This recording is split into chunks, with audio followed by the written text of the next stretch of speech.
Francesca Albanese is one of the very few women living on earth with that much of courage and bravery. She has the courage, she has the gut to point out right on the face of Israel the genocide they're committing, the murder, the slaughter taking place in Gaza. Take a listen at this one.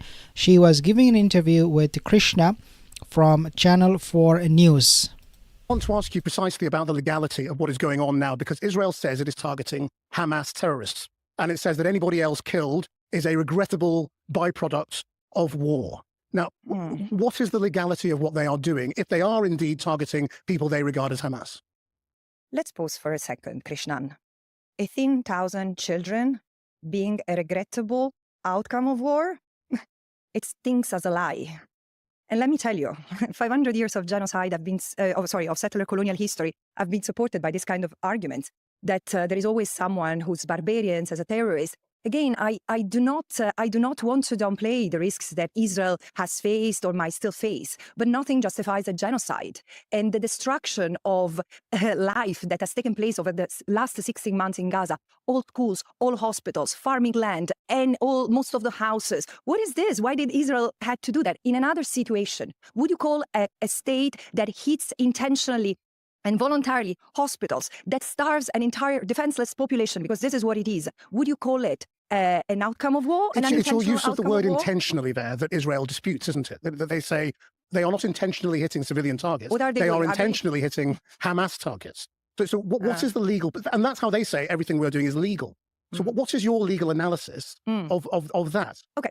The legal analysis... Okay, Krishna, you really need to come out of the bubble of the propaganda by the Zionists and really see it for yourself and not quote them anymore, because their statements, the Zionist statement, their claim about the whole situation in Gaza is completely invalid. These are all fake lies, deception, anything but truth. Therefore, I think people like Krishna, the reporter like him, presenter like him, should really wake up and see for himself what it is, and it is genocide.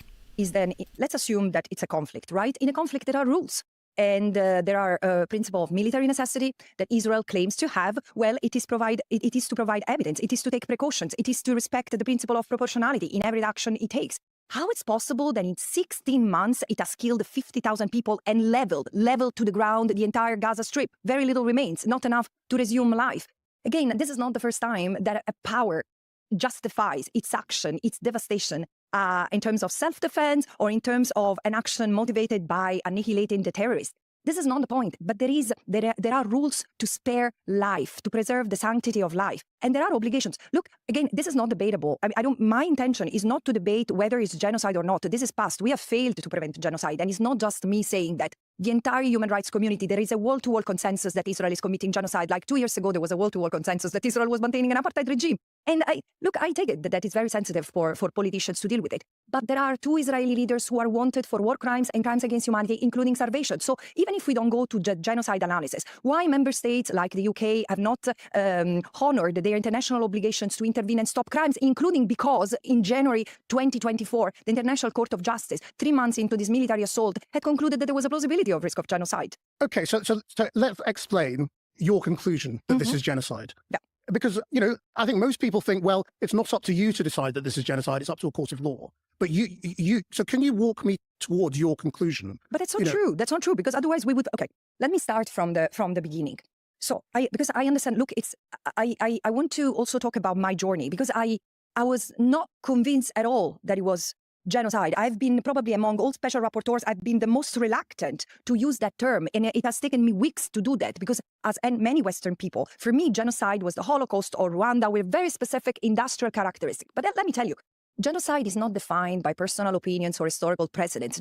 What constitutes genocide is that it's established at Article 2 of the Genocide Convention, which defines the intentional destruction, which is intended as physical or biological destruction of a group as such through acts of killing, infliction of severe bodily or mental harm, or prevention of birth, or the creation of conditions of life calculated to destroy. And there is a limited, a quite scant jurisprudence, but very effective, to argue that this genocide can be understood as the totality of crimes and actions that Israel has taken against the Palestinians as such. Because again, I understand that Israel keeps on saying, I've been targeting Hamas, but it's not true, because in fact, it has targeted indiscriminately the Palestinian population in Gaza. And let me give you an example. When you say indiscriminately? Yes. Intentionally, indiscriminately. Of course. Israel has very, very sophisticated military tools and very competent lawyers to know what it's doing. They are doing this with the knowledge of what they are doing. And let me give you an example, a critical example.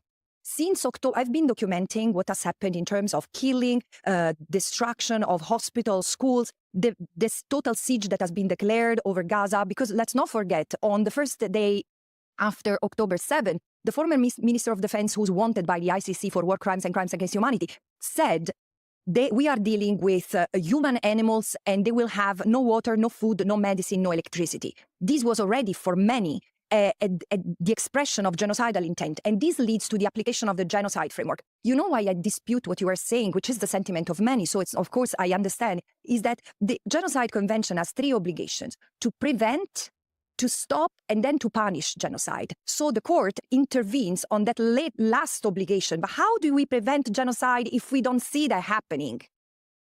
And this is the question. We have already failed to prevent genocide. And really, for the benefit of your audience, I would like to say this is not my analysis only. There are over 30 special rapporteurs from different realms of international law denouncing this as genocide. The most prominent Israeli genocide historians and scholars have documented this and denounced that this is genocide. Amnesty International has put out a report of hundreds of pages saying that it's genocide. The reason why, I'm quite frustrated right now is that I spent the night looking at what was happening in Gaza, where 400 people, I've seen bodies of children being collected from the walls. I'm tired of seeing bodies of people hanging from the walls as you and I in our homes have our coats. This is to stop. Okay, even if you don't want to think that it's genocide, let's make use of what the International Court of Justice has said in January 2024. There is a plausible risk of genocide. Therefore, Israel must stop conducting the military assault as it's doing. It must allow humanitarian aid to enter. And a few months later, it has also reminded member states who have an obligation to prevent genocide, so they cannot use, but there is no court decision. Okay, I want to take a pause here intentionally. Okay, intentionally. And just to let you know, guys, this is just a waste of time. What we are hearing from Francesca Albanese is just complete waste of time. She's taking all the time and making all the effort to explain that this is genocide. We do not need to do that, because we already know it is already established. Anyone who watch the videos and the footages coming from Gaza will say that this is actually beyond genocide. This is another level of genocide. They're now carpet bombing Gaza as we speak. They are killing hundreds, and it is not something I'm saying or Albanese Francesca is saying. It is coming from directly Donald Trump. The other day when he was boarding on Air Force One, he was asked about the situation in Gaza. He said people are getting killed. Many people are getting killed. And obviously he supplied all the bombs. But from the head of state of the United States to laymen like myself, we all know this is genocide. I mean, there is absolutely no need for us to waste our time, try to convince the whole world, especially these Western journalists, that, hey guys, what we are seeing in Gaza is a genocide. We are over that. Then it's not just the word spoken, which debatably could be an indication of an intent to destroy. The intent to destroy is not the reason why. This is a motive, and in international criminal law, this has another value. Intent is the determination to destroy, and it's made of intentions clearly, but it's made of policy decisions, structures. There is a structure in place. There is a chain of command where the words spoken have been amplified at every chain of the Israeli army, and all the more they've been enacted. This is why I say in my last report, I was saying we need to understand what is genocide by not looking for the genocidal intent with the magnifier. Because we wouldn't see that. We need to take a step back and look at this tapestry of crimes, the totality of crimes committed against the totality of the people as such. This is key. You cannot understand genocide if you don't take the perspective of the victims, those who are not seen as human. They are not seen as doctors, scientists, or bakers, or priests, or old people, or children. They are just these amorphous people whom are seen as a security threat, therefore have to be eliminated. So how do international... Okay, so before he asks the another question, a stupid question, obviously, I just want to point out this one. So Israeli a court, a judge, he ruled that international laws do not apply to Israel when it comes to Gaza. Have you heard that news? No? You're hearing it from me first. He explicitly gave a verdict that no laws, international laws, all of it, are not applicable on Israel in terms of how they deal with Gaza, which is they can commit genocide, they can commit murder, they can carpet bomb, they can make it a demolition site, whatever they want to do, whichever way they want to do, however way they want to do, whatever way they feel about it, whatever they want to think, whatever they want to do, all of these things, Israel, it has a free pass to do whatever they want in front of the whole world, and nobody has the right to stop or question Israel. That was the verdict coming from that monster judge.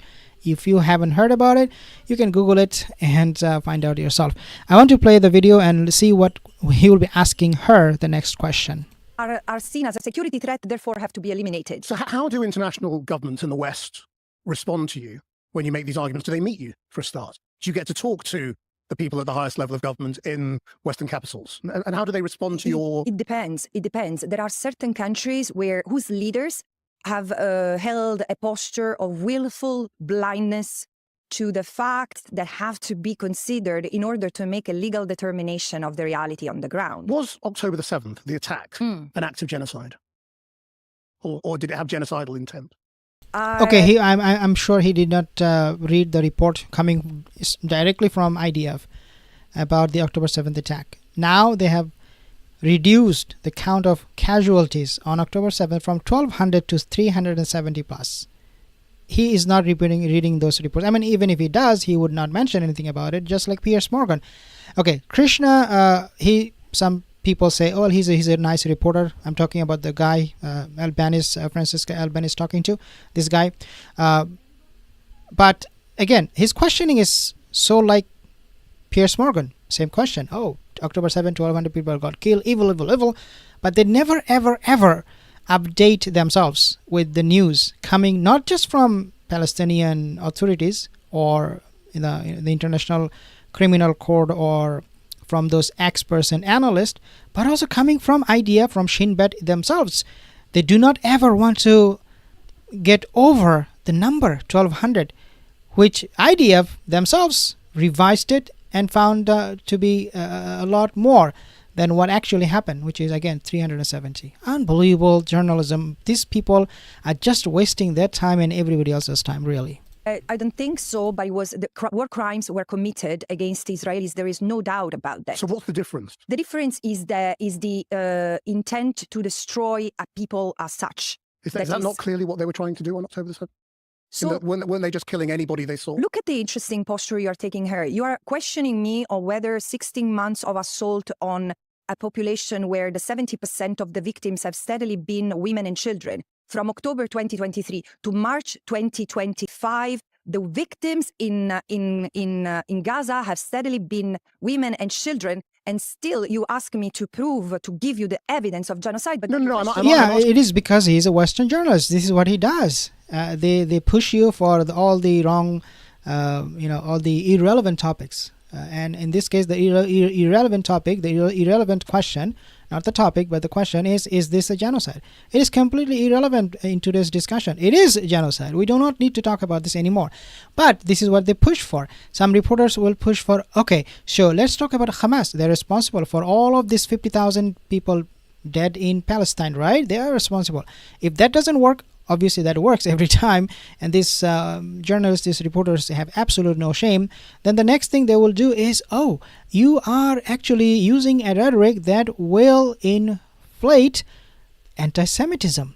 And people in the Western countries, especially the Jews, will not believe in safety and security. Oh my God, tone it down a little bit because this is anti-Semitic. And this is how they play the tape every single time. Asking you about what your analysis is, because you're very clear that what's happened after October the 7th is genocide. Francesca Albanese. Of course, everything happening right now in Gaza is a genocide. But again, he's a Western media reporter, a puppet. It's just serving somebody else's purpose and interest, not for any humanity. Thank you so much. See you in the next